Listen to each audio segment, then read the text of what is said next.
មេឃខែចាក់ទឹកដៅហែងខ្លាំងណាស់ឃើញគេត្រៀមខ្លួនទទួលទេវតាខ្ញុំនៅអង្គុយម្នាក់ឯងក្រោមដើមឈើគ្មានសម្លៀកបំពាក់ថ្មីដូចគេទេមានតែចិត្តដែលហត់នឿយខ្លាំងមានតែចិត្តដែលហត់នឿយខ្លាំងសំឡេងស្គរវត្តបន្លឺមកពីចម្ងាយរំលឹកដល់រឿងរ៉ាវដែលកន្លងផុតរំលឹកដល់រឿងរ៉ាវដែលកន្លងផុតបេះដូងខ្ញុំលោតញាប់ដោយការឈឺចាប់ស្រណងឆ្នាំថ្មីដែលធ្លាប់មានអត្ថន័យធ្លាប់មានអត្ថន័យពេលនេះនៅសល់តែការចងចាំ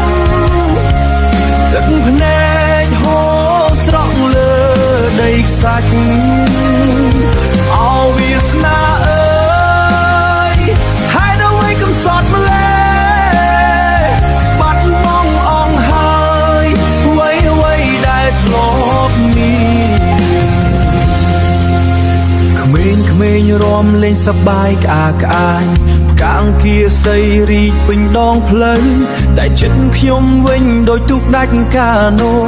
បងតាមខ្យល់កណ្ដាលសមុទ្រទុកគ្មានអ្នកណាម្នាក់នៅក្បែរលួងលោមស្រណងឆ្នាំថ្មីដែលធ្លាប់មានអត្ថន័យធ្លាប់មានអត្ថន័យពេលនេះនៅសល់តែការចងចាំ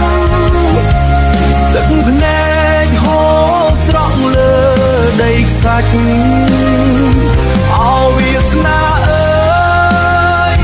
ហើយដល់វិញកំសត់ម្លេះបាត់បង់អង្ហើយអ្វីដែលធ្លាប់មានខ្ញុំចង់ដើរចេញពីភាពឯកនេះ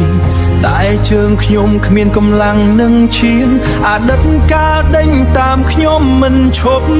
អើយជីវិតអើយស្រណងឆ្នាំថ្មីដែលធ្លាប់មានអត្ថន័យពេលនេះនៅសល់តែការចងចាំទឹកភ្នែកហូរស្រង់លើដីខ្សាច់វាសនាអើយបាត់បង់អង្ហើយអ្វីដែលធ្លាប់សល់តែអនុស្សាវរីយ៍ចាស់